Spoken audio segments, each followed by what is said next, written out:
Hi, I'm Marcus. The champagne glass slipped from my hand and shattered against the marble floor of the Riverside Country Club. 300 guests turned to stare as my sister Emma's new mother-in-law looked down at me with disgust. "Clean that up," Victoria Ashford commanded, her voice dripping with contempt. "I suppose we should be grateful you at least showed up looking presentable for once." The laughter that followed wasn't kind.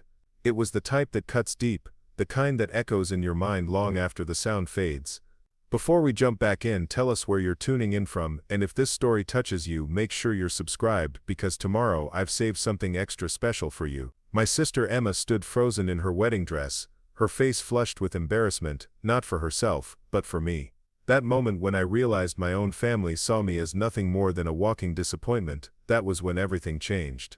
I had driven 4 hours from my cramped studio apartment in downtown Portland to attend my sister's wedding at the most exclusive venue in Seattle. The Riverside Country Club sat perched on a hill overlooking Lake Washington, its pristine grounds manicured to perfection, every blade of grass seemingly cut to the exact same height. Old money hung in the air like expensive cologne, suffocating and overwhelming to someone like me who counted every dollar twice before spending it. My 2008 Honda Civic looked embarrassingly out of place in the valet parking area, sandwiched between Mercedes sedans and BMW SUVs. The young valet attendant had given me a look that said he'd rather be anywhere else than handling the keys to my dented car. I'd slipped him a $5 bill, which was probably insulting by the standards of this place, but it was what I could afford after scraping together money for gas and the cheapest suit I could find at a thrift store. The suit didn't fit quite right. The sleeves were a touch too long, the pants needed hemming, and the fabric had that slightly worn sheen that screamed second-hand. I'd spent an hour in front of my bathroom mirror that morning, trying to make myself look like I belonged in a place like this. The effort felt futile now as I stood in the grand foyer, watching guests glide past me in their designer clothes and expensive jewelry. Emma had always been the golden child. 3 years younger than me, she'd graduated summa cum laude from Stanford with a degree in business administration, while I'd dropped out of community college to work odd jobs and chase dreams that never seemed to materialize. She'd landed a prestigious internship at a Fortune 500 company straight out of college, while I'd spent my 20s bouncing between restaurant jobs, freelance graphic design work, and a brief stint trying to start my own app development company that crashed and burned within 6 months. The contrast between us had never been more obvious than at her engagement party 6 months earlier. I'd shown up in jeans and a button-down shirt, thinking it was a casual family gathering, only to discover it was a formal affair with 50 of Seattle's young professionals. Emma had pulled me aside afterward, her voice gentle but firm. "Marcus, I love you, but you really need to get your act together. People notice these things." People like her fiancé, Robert Ashford III, heir to a commercial real estate empire that had been building Seattle's skyline for 3 generations. Robert was everything I wasn't: confident, successful, born into a world where opportunity was inherited rather than earned.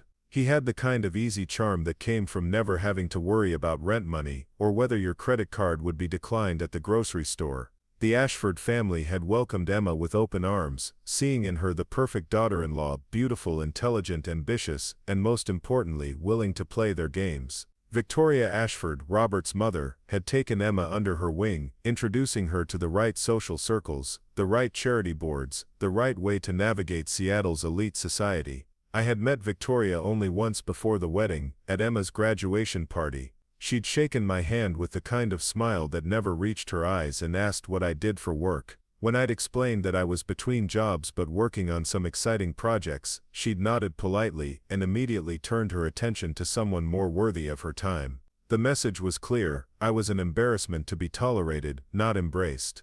The wedding ceremony itself had been beautiful in the way that only unlimited money could achieve. White roses and peonies cascaded from towering arrangements, a string quartet played classical pieces I couldn't identify, and Emma looked radiant in a dress that probably cost more than I made in 6 months. I'd sat in the 3rd row, alone, watching my sister marry into a family that saw me as nothing more than an unfortunate relative to be ignored. During the cocktail hour, I'd tried to make conversation with other guests, but every interaction felt like a reminder of how much I didn't belong. The men talked about their investment portfolios and golf handicaps. The women discussed their children's private schools and upcoming trips to Europe.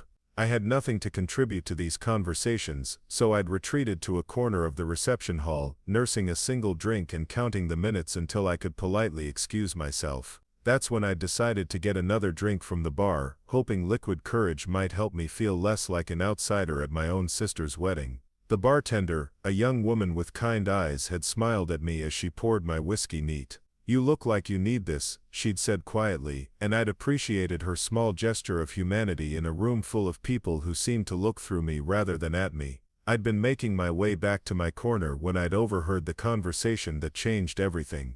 Victoria Ashford was holding court near the champagne fountain, surrounded by a circle of well-dressed women who hung on her every word. Her voice carried just enough for me to catch fragments of her speech. "Of course we're delighted to welcome Emma into the family," Victoria was saying, her tone suggesting she was anything but delighted. "Such a bright girl, and she's already proven herself in the business world. It's just unfortunate about her family situation." She paused, allowing her audience to lean in closer. "Her brother, you know, is something of a disappointment. Still living in that tiny apartment, jumping from job to job. Robert tried to help him once, offered him a position in the company, but he was too proud to accept charity." The women made appropriately sympathetic noises, and Victoria continued, clearly enjoying being the center of attention. "I suppose every family has one. The one who never quite figures out how to make something of themselves. At least Emma had the sense to distance herself from all that mediocrity." My hand had tightened around the champagne flute as I listened, a hot flush of anger and shame spreading through my chest. The conversation continued, but I'd heard enough. These people, my sister's new family, saw me as exactly what I'd always feared I was: a failure, someone to be pitied and dismissed. That's when I'd stepped backward, trying to retreat before anyone noticed I'd been listening, and collided with a server carrying a tray of appetizers. The server stumbled, I'd reached out to steady him, and in the process, my champagne glass had slipped from my suddenly sweaty palm and crashed to the floor. The sound seemed to echo through the entire reception hall. Conversations stopped mid-sentence, heads turned, and suddenly I was the center of attention in the worst possible way. Victoria's eyes had found mine immediately, and the look of disgust on her face made it clear she knew I'd been eavesdropping. "Clean that up," she'd commanded, as if I were one of the hired help rather than a guest at the wedding. "I suppose we should be grateful you at least showed up looking presentable for once." The laughter that followed had felt like physical blows. These people, strangers who knew nothing about me except what Victoria had chosen to share, were laughing at my expense. They saw the cheap suit, the nervous awkwardness, the way I clearly didn't belong in their world, and they found it amusing. Emma had rushed over, her face flushed with mortification. "Marcus, are you okay?" she'd asked, but her tone suggested she was more concerned about the scene I'd caused than any potential injury I might have suffered. A server had quickly appeared with a broom and dustpan, cleaning up the broken glass while I stood there feeling smaller than the shards scattered across the marble floor. "Perhaps we should find Marcus a seat where he can be more comfortable," Victoria had suggested with false concern, her implication clear. Beer. Away from the important guests, away from where he might cause another embarrassing incident. Robert had materialized beside his mother, his hand finding the small of Emma's back in a gesture that seemed both protective and possessive. "No harm done," he'd said with the kind of forced joviality that people use when they're trying to smooth over an uncomfortable situation. "These things happen, but the damage was done." I could feel the weight of 300 pairs of eyes on me, could hear the whispered conversations that had already begun to spread through the reception hall. The story would be told and retold, embellished with each telling, until I became a cautionary tale about what happened when families allowed their failures to attend important events. I'd excused myself to the bathroom, needing a moment away from the stairs, and whispered. The men's room at the Riverside Country Club was larger than my entire apartment, with marble countertops and gold-plated fixtures that probably cost more than my monthly rent. I'd splashed cold water on my face and stared at my reflection in the mirror, seeing exactly what Victoria and her friends saw: a man who didn't belong, who would never belong, no matter how hard he tried.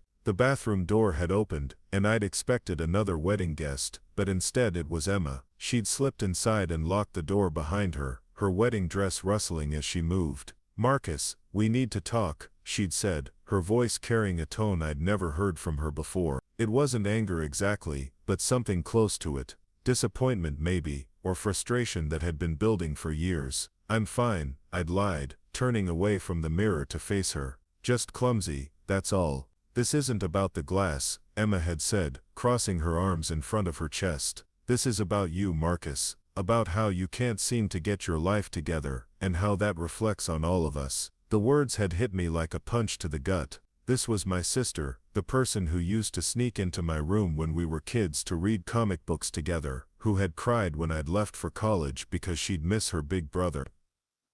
Now she was talking to me like I was a problem to be solved, rather than family to be supported. I know I'm not where I want to be in life, I'd said, trying to keep my voice steady. But I'm working on it, I'm trying. Trying isn't enough anymore, Emma had replied, her voice softening slightly but remaining firm. Marcus, you're 28 years old. You don't have a career, you don't have savings, you don't even have a girlfriend, and tonight you embarrassed yourself in front of some of the most important people in Seattle. I'd wanted to argue, to point out that I'd been working constantly, taking on freelance projects and side jobs, that I'd been building something even if she couldn't see it yet. But standing there in that opulent bathroom, wearing my ill-fitting thrift store suit, I'd felt the weight of every criticism, every disappointed look, every time someone had asked what I was doing with my life, and I'd had to fumble for an answer. What do you want me to say? I'd asked finally. I want you to grow up, Emma had said. I want you to stop making excuses, and start making something of yourself, because I can't keep defending you to people like Victoria when you keep proving her right. That had been the moment I'd realized the truth. My own sister was ashamed of me, not just embarrassed by my awkwardness at fancy events, but fundamentally ashamed of who I was and what I represented. I was the brother she had to explain away, the family member who didn't fit into her new life. I should go, I'd said, moving toward the door. Marcus, wait. Emma had reached out to touch my arm, but I'd pulled away. Congratulations on your wedding, I'd said, forcing a smile. You look beautiful, and I hope you're very happy. I'd left the bathroom and walked straight through the reception hall without looking back. I could feel eyes on me as I made my way to the exit, could imagine the conversations that would resume once I was gone. The failure of the family making his dramatic exit, probably off to sulk in whatever hovel he called home. The valet had looked surprised when I'd asked for my car so early in the evening. Is everything all right, sir?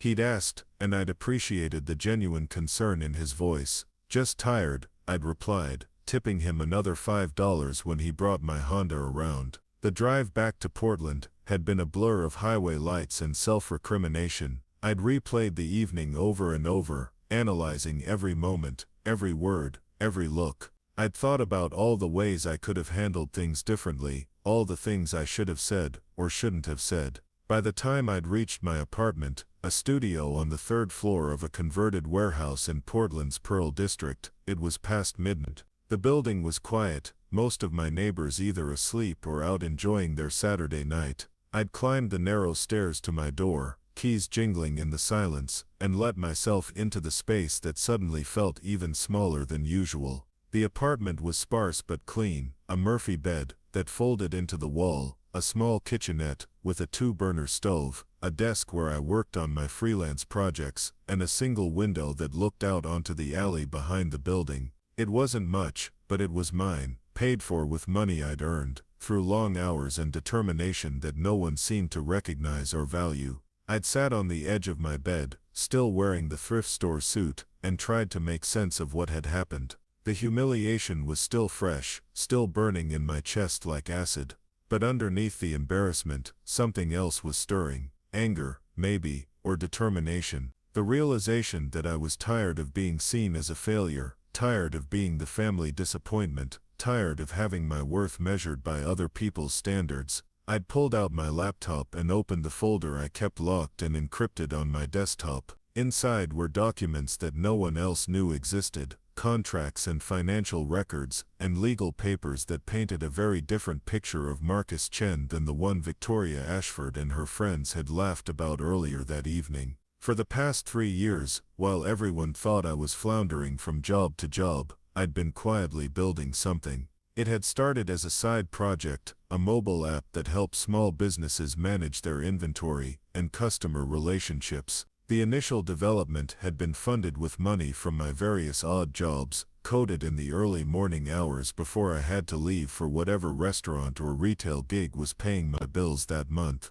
The app had launched quietly, with minimal marketing budget and no fanfare. I'd expected it to take months or even years to gain traction, but something about the timing and functionality had struck a chord with small business owners. Downloads had started slowly, then picked up momentum as word spread through online forums and social media. Within 6 months, I'd had 10,000 active users. Within a year, that number had grown to 100,000. Companies had started reaching out, interested in licensing the technology or acquiring the app outright. I'd turned down several early offers, sensing that something bigger was possible if I was patient and strategic. The breakthrough had come 18 months ago, when Meridian Technologies, a mid-sized software company based in Austin, had approached me with a partnership proposal. Instead of selling my app, I'd negotiated a complex deal that gave Meridian the rights to distribute and market my software while allowing me to retain ownership of the core technology and intellectual property.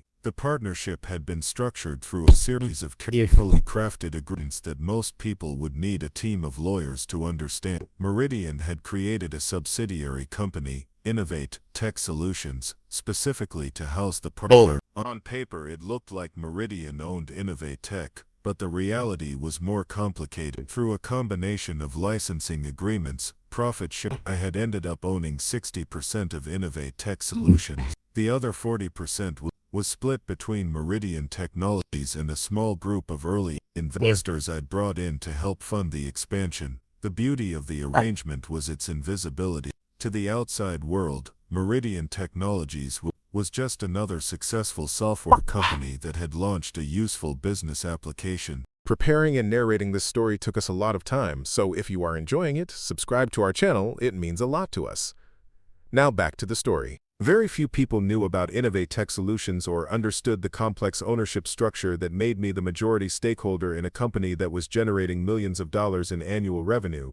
I'd kept the arrangement quiet for several reasons. First, I'd wanted to see if the success was sustainable or just a lucky break. Second, I'd been wary of the attention that sudden wealth might bring, especially from family members who had shown little interest in supporting me when I was struggling. And third, I'd been waiting for the right moment to reveal the truth. A moment when the impact would be maximum and the vindication complete. Sitting in my small apartment after Emma's wedding, still stinging from Victoria Ashford's public humiliation, I'd realized that moment had arrived. I'd opened my secure email and composed a message to David Chen, no relation despite the shared surname, who served as my attorney and financial advisor. David was one of the few people who knew the full scope of my business arrangements, and I'd relied on his discretion and expertise to navigate the complex legal and financial landscape of my unexpected success. David, I'd typed, I think it's time to make some of our arrangements more public.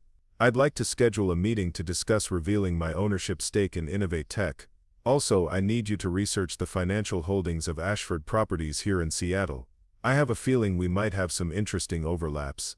I'd sent the email and closed the laptop, feeling something I hadn't experienced in years: anticipation. For too long, I'd been content to let people underestimate me, to fly under the radar while building something substantial. But Emma's wedding had shown me the cost of that approach. People who didn't know better would always see me as a failure unless I gave them reason to see me differently. The next morning, I'd woken with a clarity of purpose that had been missing from my life for months. I'd spent years being defensive about my choices, apologetic about my unconventional path, uncertain about my worth. But the documents on my laptop told a different story, one of patience and strategy and quiet success that most people could never have imagined. I'd made coffee in my small kitchenette and sat at my desk looking out the window at the city waking up below. Portland was a place where people came to reinvent themselves, to escape the expectations and limitations of wherever they'd come from. I'd chosen it specifically because it was a place where someone could build something new without having to explain or justify their past. But now I was ready to stop hiding. Ready to show my sister and her new in-laws and everyone else who had dismissed me that they had been fundamentally wrong about who I was and what I was capable of achieving. My phone had buzzed with a text message from Emma. Marcus, I'm sorry about last night. I know Victoria can be difficult. Can we talk when you have a chance? I'd stared at the message for a long moment before responding. I think there are some things you should know about me, Emma. But not over the phone. This conversation needs to happen in person, with witnesses. The cryptic response had been intentional. I wanted Emma to wonder, to worry, to spend the next few days thinking about what I might have meant, because when the truth finally came out, I wanted it to have maximum impact. David had called me that afternoon, his voice carrying the kind of excitement that lawyers rarely allowed themselves to express. "Marcus, you're going to love this," he'd said without preamble. "I did some digging into Ashford properties and you're not going to believe what I found." "Tell me," I'd said, settling back in my desk chair. 3 months ago, Ashford Properties took out a significant loan to finance their expansion into the Portland market. The lender was Meridian Technologies, channeled through their subsidiary Innovate Tech Solutions. Which means, if my math is correct, you essentially own a substantial portion of the debt on every major Ashford Properties development project currently under construction. I'd felt a slow smile spreading across my face. "How substantial?" "Let's put it this way," David had replied. "If you wanted to, you could call in that debt and probably force them into bankruptcy within 60 days. You literally hold the financial future of the Ashford family empire in your hands." The irony had been almost too perfect to believe. The woman who had publicly humiliated me, who had called me a disappointment and a failure, was financially dependent on the success of my company. The family that had laughed at my cheap suit and awkward social skills owed their continued prosperity to the business I'd built in my small Portland apartment.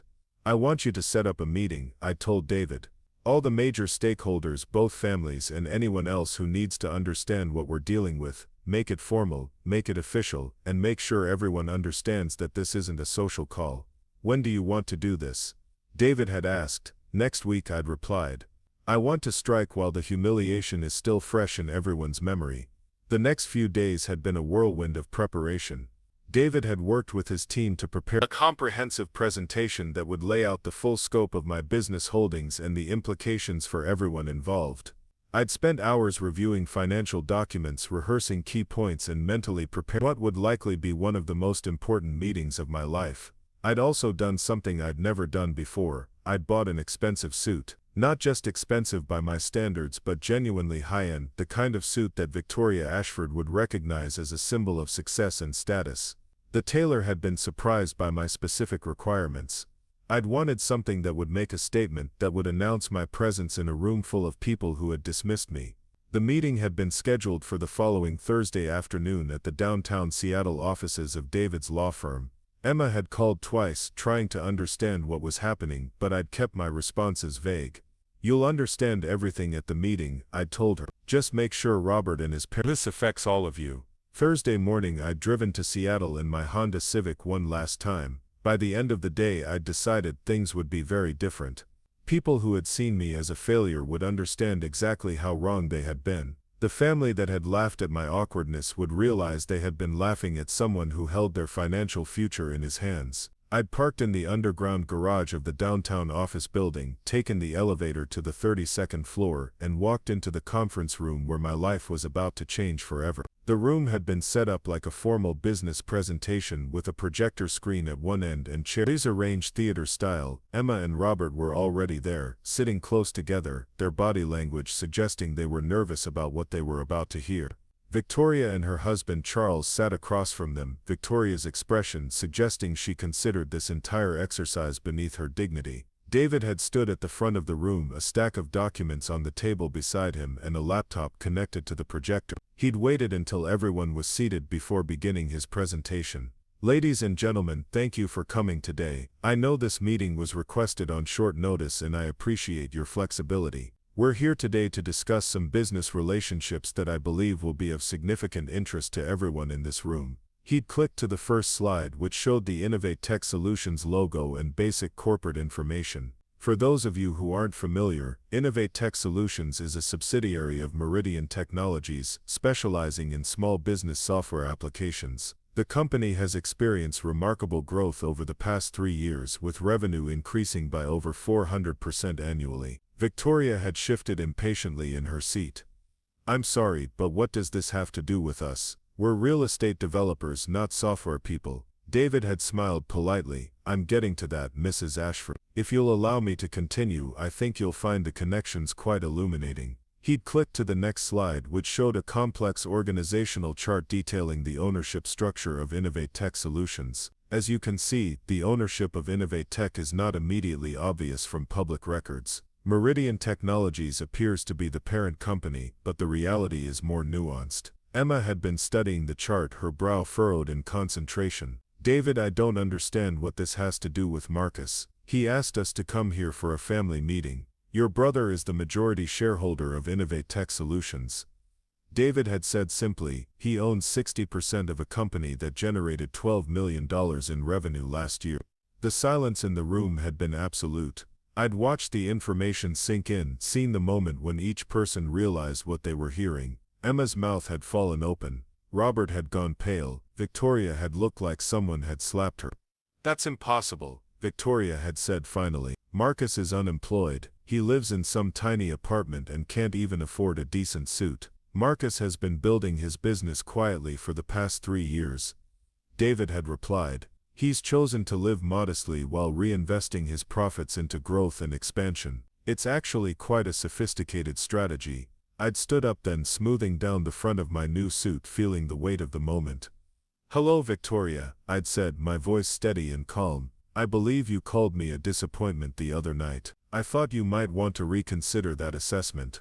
The silence stretched for what felt like an eternity. Victoria's face had gone through a remarkable transformation, from smug superiority to confusion to what looked like the beginning of panic. Robert kept glancing between his parents and Emma, as if trying to find someone who could explain what was happening. Emma stared at me with an expression I had never seen before, like she was looking at a complete stranger.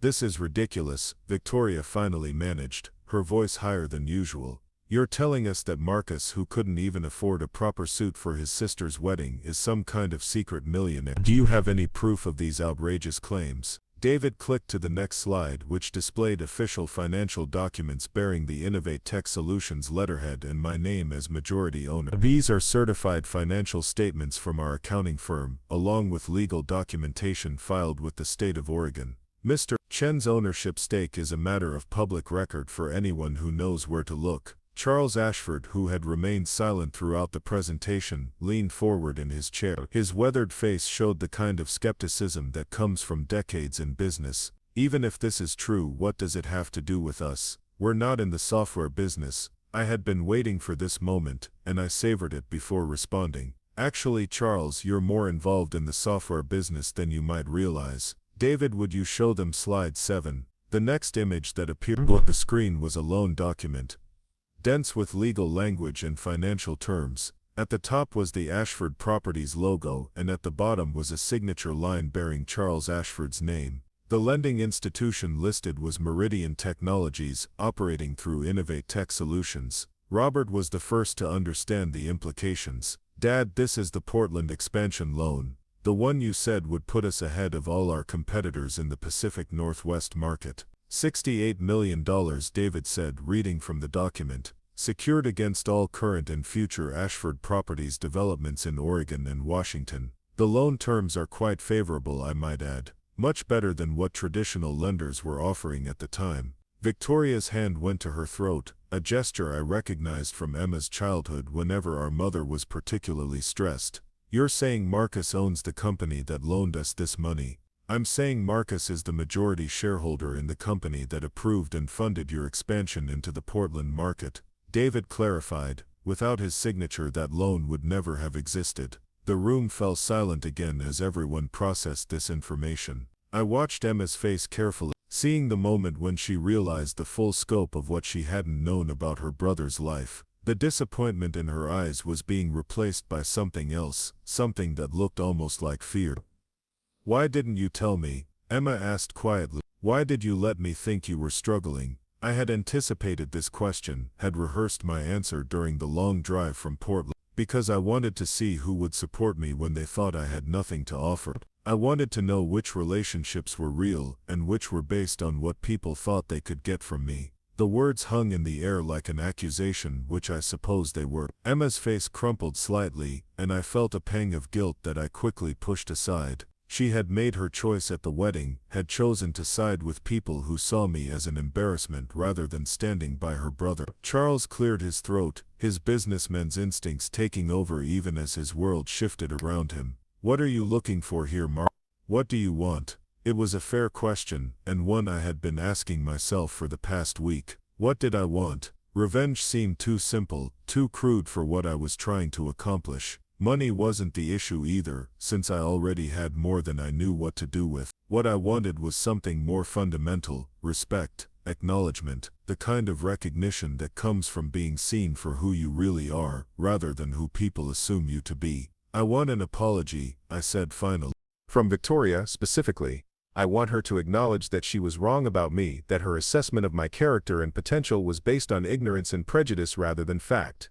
Victoria's face flushed red, a combination of anger and embarrassment that made her look older than her 55 years. You want me to apologize? For what, exactly? For not recognizing that you were secretly wealthy? How was I supposed to know that? You weren't supposed to know about my financial situation, I replied calmly, but you were supposed to treat me with basic human dignity. You were supposed to recognize that a person's worth isn't determined by the cost of their clothing or the size of their bank account. You made assumptions about my character based on superficial observations, and you were wrong. Robert shifted uncomfortably in his seat.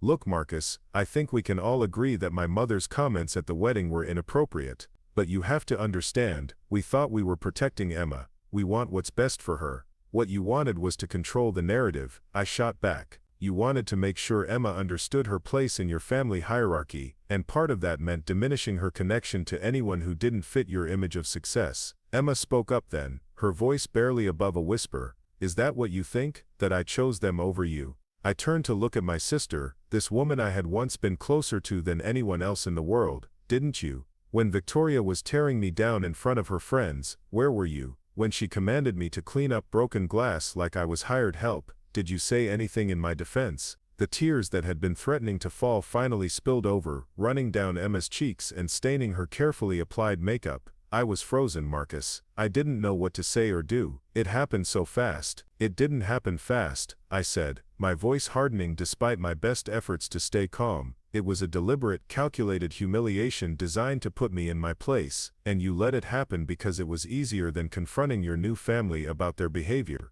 David sensed the emotional temperature in the room rising and intervened smoothly. Perhaps we should focus on the practical implications of this situation.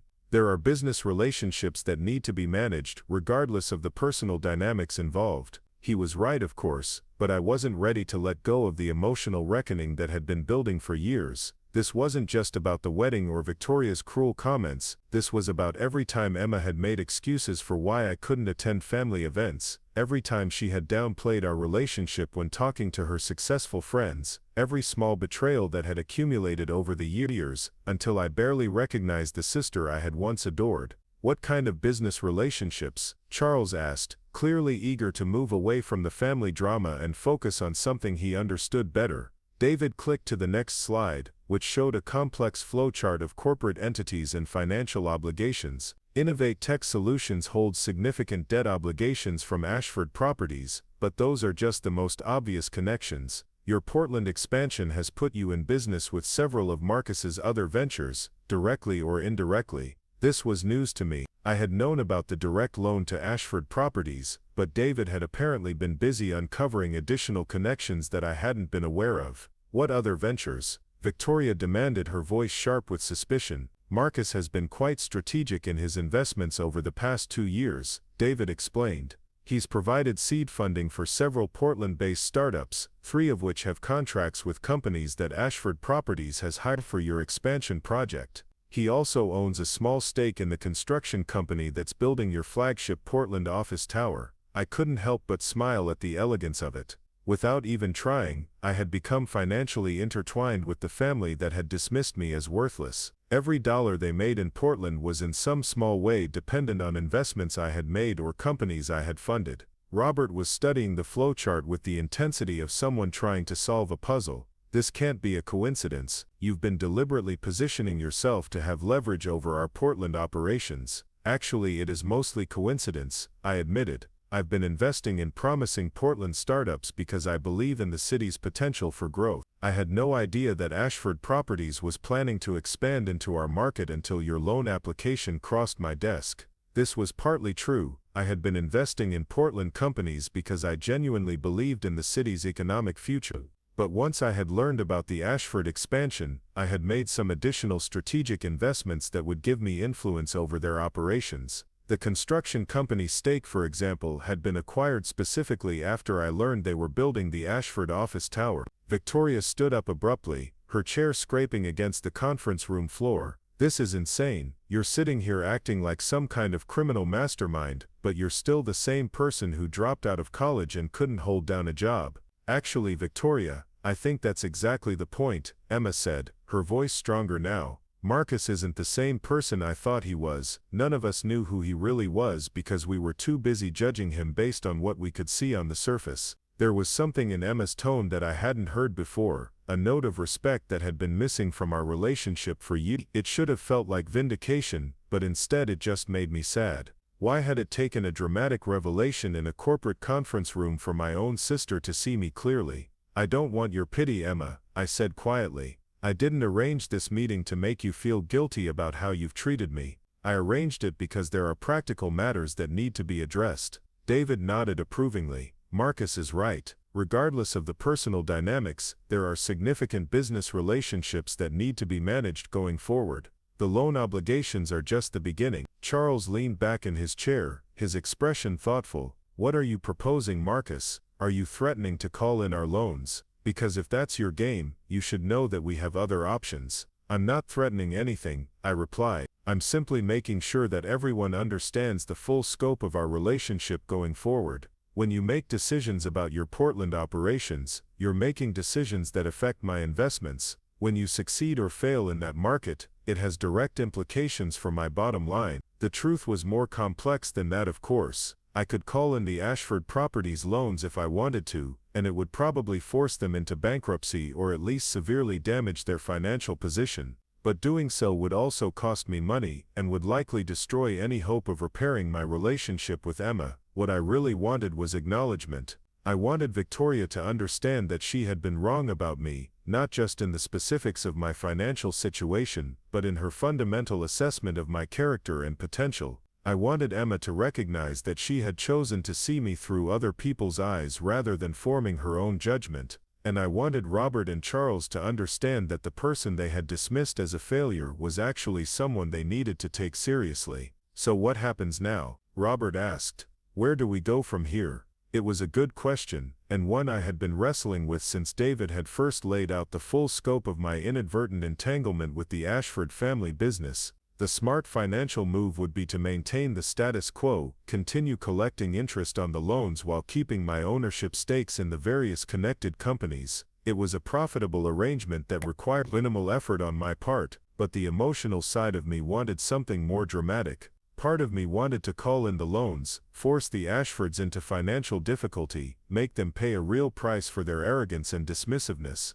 It would be satisfying in the short term, but it would also make me the villain in this story, the vindictive brother-in-law who used his hidden wealth to destroy his sister's new family. "I think that depends on Victoria," I said finally. "I'm still waiting for that apology." Victoria's face went through another series of expressions, anger giving way to frustration, and then to something that looked almost like desperation. She was realizing, I thought, that her position was more precarious than she had understood when she walked into this meeting. "You want me to apologize for not knowing you were rich?" she asked, her voice tight with barely controlled anger. "I want you to apologize for treating me with contempt and disrespect," I corrected.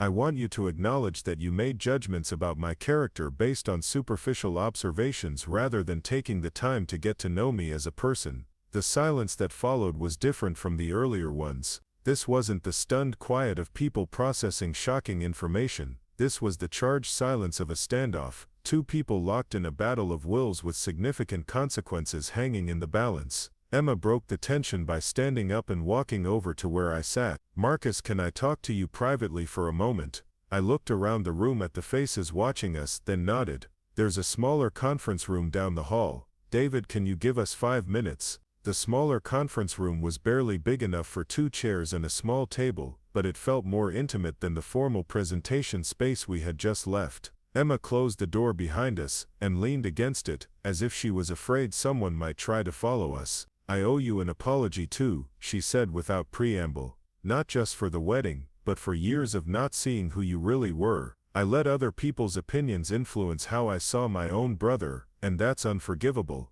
The words should have felt like a victory, but instead they just made me tired. Emma, you're my sister. You're supposed to know me better than anyone else. If you couldn't see past the surface, what does that say about our relationship? She sat down in one of the chairs, her shoulders sagging with the weight of recognition. It says I failed you. It says I was so caught up in trying to fit into Robert's world that I lost sight of what was really important. And what's really important? I asked, genuinely curious about her answer. Family, she said immediately. The people who love you unconditionally, who support you even when you're struggling, who believe in you even when you don't believe in yourself. I should have been that person for you, Marcus. I should have stood up to Victoria at the wedding. I should have defended you instead of being embarrassed by you. The conversation was heading toward emotional territory that I wasn't sure I was ready to navigate. For years I had built walls around my feelings about Emma's betrayal, focusing instead on building my business and proving my worth to the world. Now those walls were crumbling, and I wasn't sure what I would find underneath. Why didn't you? I asked quietly. Why did you choose them over me? Emma was quiet for a long moment, staring at her hands folded in her lap. Because it was easier, she said finally. Because standing up to Victoria would have meant conflict, and I've never been good at conflict. Because I wanted to belong in Robert's world so badly that I was willing to sacrifice anything that didn't fit, including my relationship with my brother. The honesty in her voice was painful to hear, but it was also the first real conversation we had had in years. For too long our interactions had been surface-level pleasantries, careful exchanges designed to avoid confrontation or real intimacy. I'm sorry, Marcus, she continued. I'm sorry for letting you down, for not being the sister you deserved, for choosing the easy path instead of the right one. I know saying sorry doesn't undo the damage, but I need you to know that I regret it. I looked at my sister, really looked at her. For the first time in years, she was still beautiful, still successful, still everything that our parents had wanted her to be. But there was also something fragile about her, something that suggested the perfect life she had built might not be as solid as it appeared from the outside. What do you want from me, Emma? I asked. Do you want me to forgive you and pretend like none of this ever happened? Do you want me to be the understanding brother who just shrugs off years of being treated like an embarrassment? I want a chance to do better, she said. I want to earn back your respect and your trust. I know I can't undo the past, but maybe we can figure out a way forward. It was tempting to believe that things could be different, that this moment of recognition could somehow erase years of disappointment and betrayal. But I had learned to be cautious about trusting people's promises, especially when those promises came in moments of crisis. That's going to take time, Emma, I said. And it's going to require more than just words. If you really want to repair a relationship, you're going to have to show me through your actions. She nodded, tears welling up in her eyes again. I understand whatever it takes, Marcus. I just want my brother back. We sat in silence for a moment, both of us processing the weight of what had just been said. Then Emma reached across the small table and took my hand, the first physical contact we had shared in months. Can you tell me about your business? She asked. I want to understand what you've built, what you've accomplished. I want to know the brother I never really got to see. For the next few minutes I found myself talking about innovate tech solutions in a way I had never talked about it before, not as a strategic asset or a source of leverage, but as something I was proud of, something that represented years of hard work and careful planning. Emma listened intently, asking thoughtful questions and showing genuine interest in the details of what I had created. It was the first time in years that I felt like she was seeing me as a person rather than as a problem to be managed or an embarrassment to be minimized. It was a small step, but it felt significant. A knock on the door interrupted our conversation. David's voice came through the wood. Sorry to interrupt, but I think we need to get back to the main discussion. There are some time-sensitive issues we need to address. Emma and I looked at each other, both understanding that our private moment was over, and we needed to return to the larger conflict playing out in the conference room. Are you ready for this? Emma asked as we stood to leave. I've been ready for years, I replied. The question is whether Victoria is ready to face the truth about what kind of person she really is. We walked back down the hallway to the main conference room, where Victoria, Robert and Charles were engaged in what appeared to be an intense whispered conversation. They looked up as we entered, their faces showing varying degrees of concern and calculation. "I hope you two worked things out," Robert said, though his tone suggested he was more worried about the business implications than the family dynamics. "We're making progress," Emma replied diplomatically. "But we still have the larger issues to address." Victoria straightened in her chair, her composure apparently restored during our absence. "Marcus, I've been thinking about what you said, and I want you to know that I never intended to cause you personal distress. If my comments at the wedding were hurtful, then I regret that. It was a carefully worded non-apology, the kind that politicians and corporate executives used when they wanted to appear conciliatory without actually admitting wrongdoing. I had heard enough of them over the years to recognize the technique immediately." "That's not an apology, Victoria," I said calmly. "That's a deflection. You're sorry that I was hurt by your comments, but you're not sorry for making them. You're not acknowledging that your assessment of my character was wrong." Her mask of composure slipped slightly, revealing the anger underneath. "Fine, you want a real apology. I'm sorry I didn't recognize that you were secretly wealthy. I'm sorry I judged you based on appearances rather than hidden assets. Is that what you want to hear?" "What I want to hear is that you understand the difference between a person's worth and their net worth," I replied. "I want you to acknowledge that treating someone with contempt because they don't meet your standards of material success is morally wrong, regardless of what their actual financial situation might be." Charles leaned forward, his businessman's instincts clearly telling him to find a way to end this standoff before it escalated further. "Marcus, I think we can all agree that there were misunderstandings on both sides. What would it take to move forward in a way that works for everyone?" I had been expecting this question, and I had given considerable thought to my answer. The truth was, I didn't want to destroy the Ashford family financially. Despite my anger at Victoria's behavior, I wasn't interested in revenge for its own sake. What I wanted was acknowledgement, respect, and assurance that this kind of treatment would never happen again. "I want Victoria to publicly acknowledge that she misjudged me," I said, not just to this room, but to the people who were at the wedding. "I want her to admit that her assessment of my character was based on prejudice rather than fact." Victoria's face went white. "You want me to humiliate myself in front of my friends and family? I want you to experience what I experienced at Emma's wedding," I replied. "I want you to know what it feels like to be diminished in front of people whose opinion you value." The room fell silent again as everyone contemplated the implications of what I was asking. David shifted uncomfortably in his chair, probably recognizing that we were moving away from business negotiations and into personal vengeance territory. Robert was the first to speak. "Marcus, I understand why you're angry, but what you're asking for could damage my mother's reputation in the community. These are people she has to work with, socialize with. It could have long-term consequences for our family's standing." "Good," I said simply. "Maybe next time she'll think twice before publicly humiliating someone based on assumptions and prejudice." Emma reached out and touched my arm gently. "Marcus, I know you're hurt and you have every right to be, but is this really the kind of person you want to be? Is revenge going to make you feel better in the long run?" It was a fair question, and one that I had been avoiding thinking about too deeply. The truth was, I wasn't sure what kind of person I wanted to be in this situation. I had spent years being the understanding one, the one who absorbed other people's bad behavior and made excuses for their treatment of me. Part of me was tired of being understanding. "I don't think asking for accountability is the same thing as seeking revenge," I said carefully. "Victoria made a choice to treat me with contempt in a public setting. I'm simply asking her to make a choice to acknowledge that treatment was wrong in an equally public setting."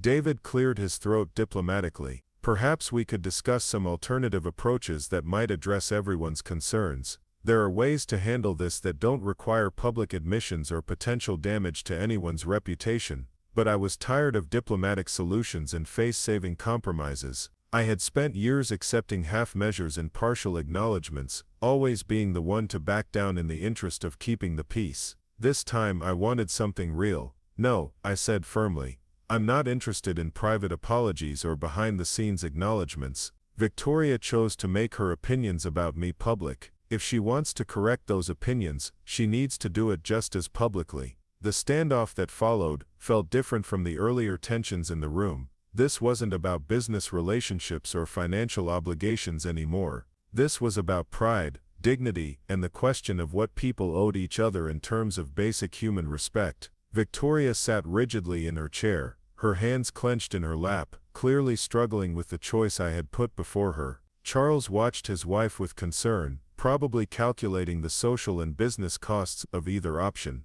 Robert looked back and forth between his parents and me, seemingly torn between loyalty to his family and recognition that I had been wronged. Emma was the one who finally broke the silence. What if there was a middle ground? What if Victoria apologized publicly, but in a context that didn't feel like deliberate humiliation? I considered this suggestion, recognizing the wisdom in Emma's approach, even as part of me resisted the idea of compromise. What did you have in mind? The Ashford Foundation annual fundraising gala is next month, Emma said, glancing at Robert for confirmation. It's a big event, lots of the same people who were at our wedding. What if Victoria used her speech at the gala to talk about the importance of not judging people based on appearances, and specifically acknowledged that she had learned this lesson through her experience with you? It was clever, I had to admit. It would give Victoria a way to apologize publicly without making it seem like she was being forced to humiliate herself. It would allow her to frame the acknowledgement as a learning experience rather than a confession of wrongdoing.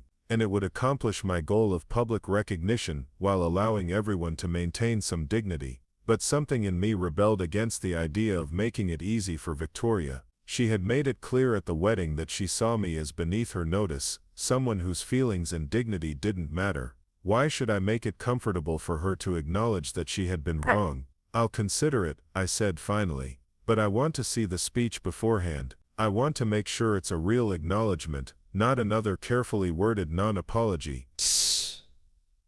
Victoria's relief was visible, though she tried to hide it behind a mask of dignified resignation. Fine. I'll speak at the gala, but I want your word that this settles things between us. No more threats, no more leverage, no more business complications. My word, I repeated, genuinely amused by the irony. Victoria, you spent an entire evening telling people that I was worthless and untrustworthy. Now you want my word as if it has value. The barb hit home and Victoria flinched visibly. I may have misjudged you, Marcus, but I'm trying to make things right. What more do you want? What did I want? The question had been haunting me for days, and I still wasn't sure I had a complete answer. Part of me wanted revenge, wanted to see Victoria experience the kind of public humiliation she had inflicted on me. Part of me wanted financial retribution, wanted to use my leverage to cause real damage to the Ashford family business. But another part just wanted to be seen and acknowledged as the person I actually was rather than the person people assumed me to be.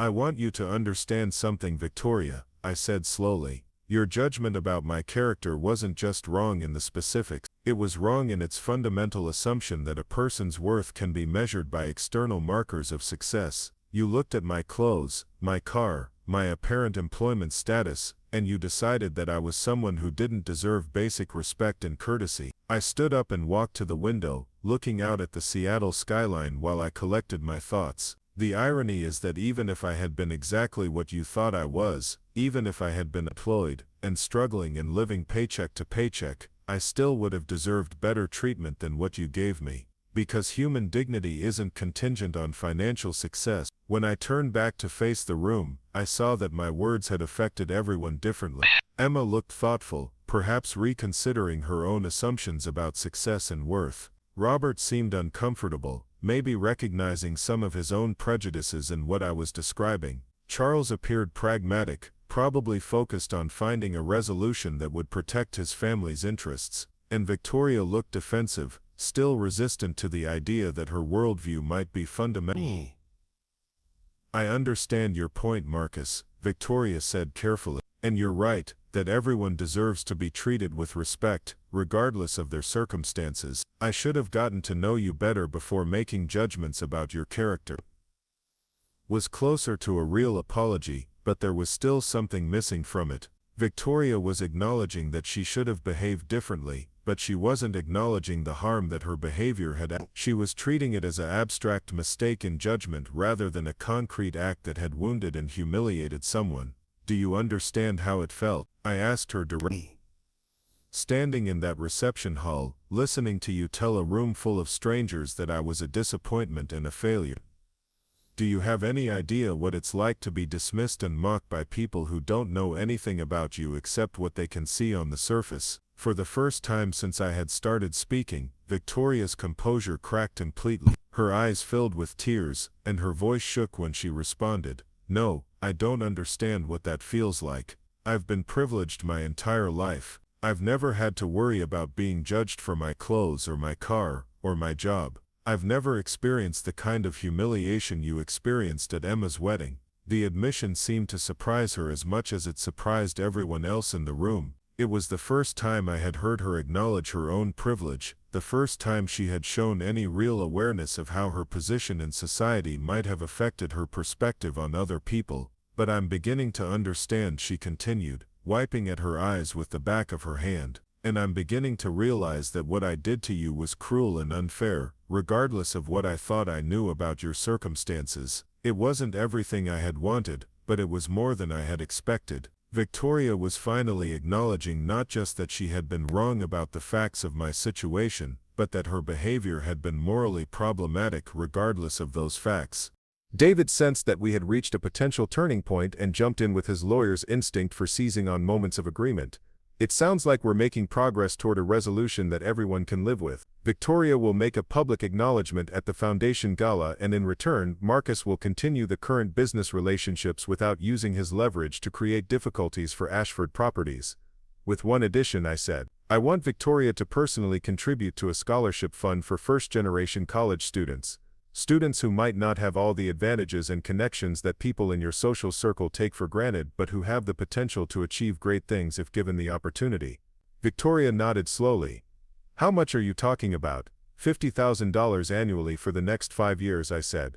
"Administered through my foundation, distributed to students who show academic promise but come from backgrounds that might make them easy to overlook or underestimate." It was a significant amount of money even by Ashford family standards, but it wasn't punitive. More importantly, it would create an ongoing reminder of the lessons Victoria claimed to be learning, a way for her to demonstrate through her actions rather than just her words that she understood the importance of not judging people based on surface appearances. "Done," Victoria said without hesitation. "I'll have my accountant set up the transfers immediately." The speed of her agreement surprised me a little. I had expected more negotiation, more resistance to what amounted to a $250,000 penalty for her behavior at the wedding. But maybe she was more shaken by the conversation than I had realized, or maybe she was more concerned about the potential consequences of continued conflict than she was about the financial cost. Emma reached out and squeezed my hand. "I think this is good, Marcus. I think this is a solution that addresses what happened while giving everyone a chance to move forward." I looked around the room at the faces watching me, trying to gauge whether this resolution would actually accomplish what I hoped for. David looked satisfied, pleased that his client had achieved a favorable outcome without having to resort to more aggressive tactics. Charles looked relieved, probably calculating that the scholarship fund was a small price to pay for avoiding the business disruption that could have resulted from continued conflict. Robert looked thoughtful, maybe considering his own assumptions and prejudices for the first time. And Victoria looked different than she had at the beginning of the meeting. Not humbled exactly, but more aware of herself and her impact on other people. Whether that awareness would translate into lasting change in her behavior remained to be seen, but it was at least a starting point. "All right," I said finally. "I accept the terms we've discussed. Victoria makes a public acknowledgement at the Foundation Gala, contributes to the scholarship fund, and we all move forward with the understanding that this kind of treatment is never acceptable, regardless of circumstances." David began gathering his papers, clearly eager to formalize the agreement before anyone changed their mind. "I'll have the legal documents prepared within the week. The scholarship fund can be established immediately, and we can coordinate with the foundation's event planners regarding the gala speech." As people began to stand and prepare to leave, Emma remained seated, her hand still holding mine. "Can we talk more later? Just the two of us. I feel like we've started something important here, but there's so much more we need to discuss." I nodded, realizing that the resolution with Victoria was just the beginning of repairing my relationship with my sister. Years of distance and misunderstanding couldn't be fixed in a single conversation, even one as significant as what had just taken place. "I'd like that," I said. "But Emma, I need you to understand that this isn't just about forgiving and forgetting. If we're going to rebuild our relationship, it has to be based on who I actually am, not who you think I should be." "I understand," Emma said softly, and I want to know who you actually are, Marcus. I want to be the sister you deserve, not the sister I've been." As we filed out of the conference room, I caught Victoria looking at me with an expression I couldn't quite read. It might have been respect, or curiosity, or simply acknowledgement that she had underestimated someone she thought she understood. Whatever it was, it felt like progress. The Ashford Foundation Gala was held at the same country club where Emma's wedding had taken place just 3 weeks earlier. Walking through those doors again felt surreal, like stepping into a different version of the same nightmare. But this time, everything was different. This time, I wore a custom-tailored suit that cost more than most people's monthly salary. This time, I wasn't the embarrassing relative hiding in the corner. Victoria stood at the podium, her hands trembling slightly as she gripped the microphone. The same crowd that had laughed at my expense was now listening intently to every word she spoke. "I want to share something personal with you tonight," she began, her voice carrying across the silent ballroom. 3 weeks ago, I made a terrible mistake in judgment. I looked at someone and decided I knew everything about them based on what I could see on the surface. I was wrong, and my behavior was inexcusable. She paused, her eyes finding mine in the crowd. That person was my daughter-in-law's brother, Marcus Chen. I treated him with disrespect because he didn't fit my narrow definition of success. I publicly humiliated him based on assumptions that were not only incorrect but fundamentally unjust. The murmur that rippled through the crowd was different from the laughter I remembered.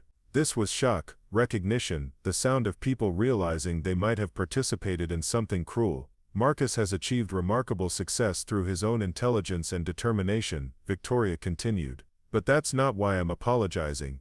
I'm apologizing because every person deserves dignity and respect, regardless of their circumstances. I failed to show basic human decency, and I'm ashamed of that failure." She announced the scholarship fund, explaining that it would support students who might be overlooked because they didn't fit traditional molds of privilege and opportunity. As she spoke, I watched faces in the crowd, seeing recognition dawn on several of them.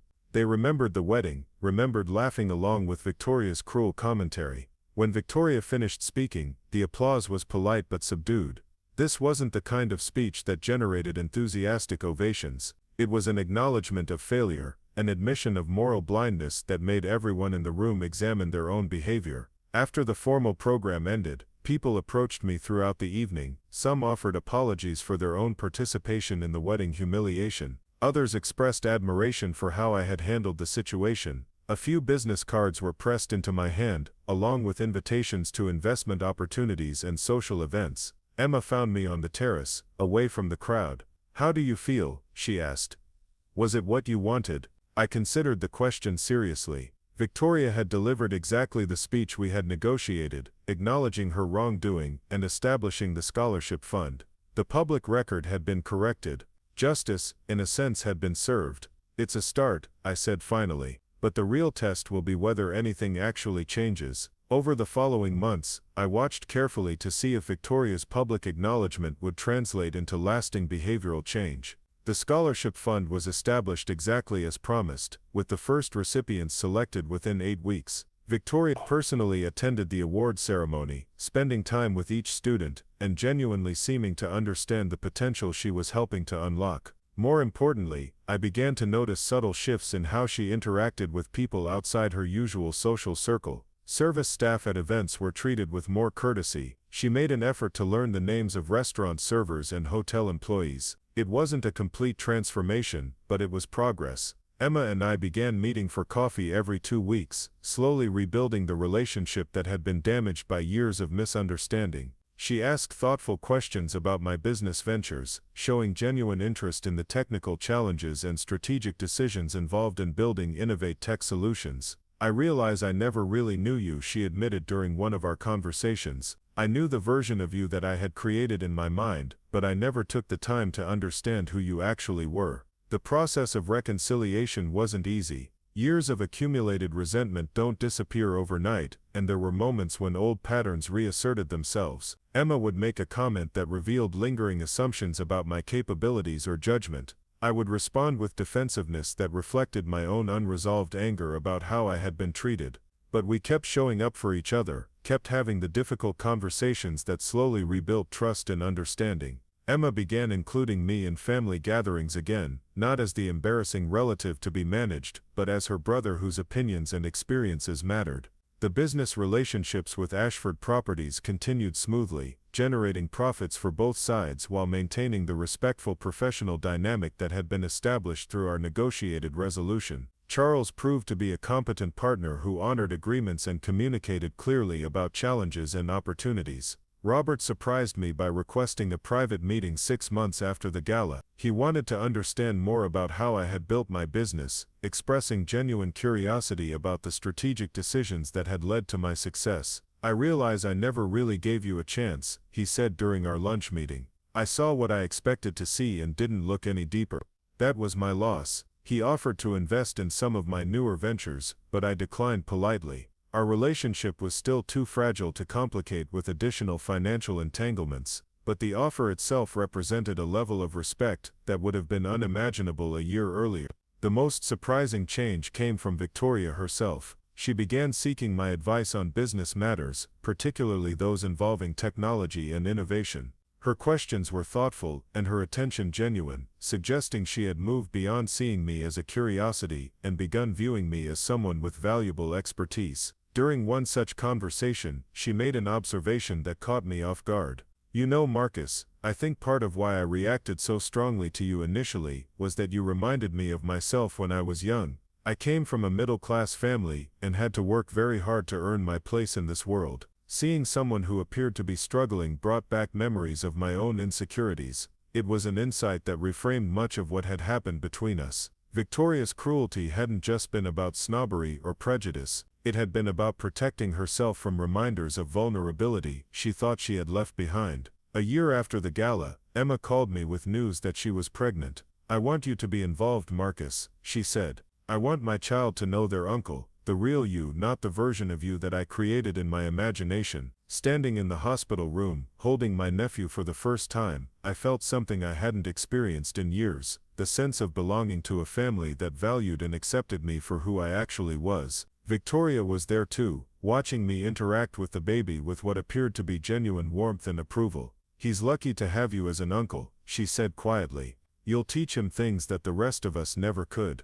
The scholarship program continued to thrive, supporting dozens of students who might otherwise have been overlooked by traditional gatekeepers of opportunity. I began taking a more active role in mentoring the recipients, sharing not just financial support but practical advice about navigating worlds where they might not naturally fit. One of the scholarship recipients, a young woman named Sarah, who was the first in her family to attend college, sent me a thank you note that particularly moved me. "Your scholarship didn't just pay for my education," she wrote. "It taught me that success can look different than what people expect, and that my background is a source of strength rather than shame." 3 years after that humiliating evening at Emma's wedding, I found myself back at the country club for another family celebration. This time it was my nephew's first birthday party, and this time I was there as a welcomed and valued family member. Watching Victoria play with her grandson, seeing Emma beam with pride as she introduced me to friends as her successful entrepreneur brother, I reflected on how dramatically things had changed. The external markers were obvious: better clothes, more expensive car, recognition and respect from people who had previously dismissed me. But the more important change was internal. I had learned that demanding respect wasn't the same as earning it, and that true vindication came not from proving others wrong, but from proving yourself right. The business success was satisfying, but it was secondary to the deeper satisfaction of living authentically and being seen clearly by the people who mattered most. Victoria approached me as the party was winding down, her grandson sleeping peacefully in her arms. "Marcus, I need you to know something. What happened at Emma's wedding was one of the worst things I've ever done, not just because I was wrong about your circumstances, but because I forgot the basic humanity that should govern how we treat each other." She paused, adjusting the baby's position gently. "You could have destroyed us financially. You could have used your leverage to cause real harm to my family.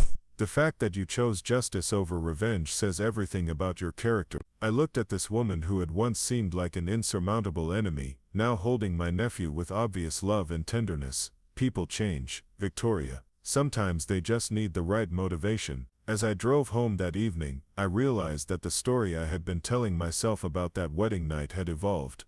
It was no longer a story about humiliation and revenge. It had become a story about growth, understanding, and the possibility of redemption, even in the most unlikely circumstances. The kid who had been called a nobody at his sister's wedding had indeed owned 60% of their company, but more importantly, he had learned that true power wasn't about leverage or financial advantage. It was about the courage to remain human, even when others forgot their humanity, and the wisdom to choose reconciliation over retribution when the opportunity arose. Up next, you've got two more standout stories right on your screen. If this one hit the mark, you won't want to pass these up. Just click and check them out.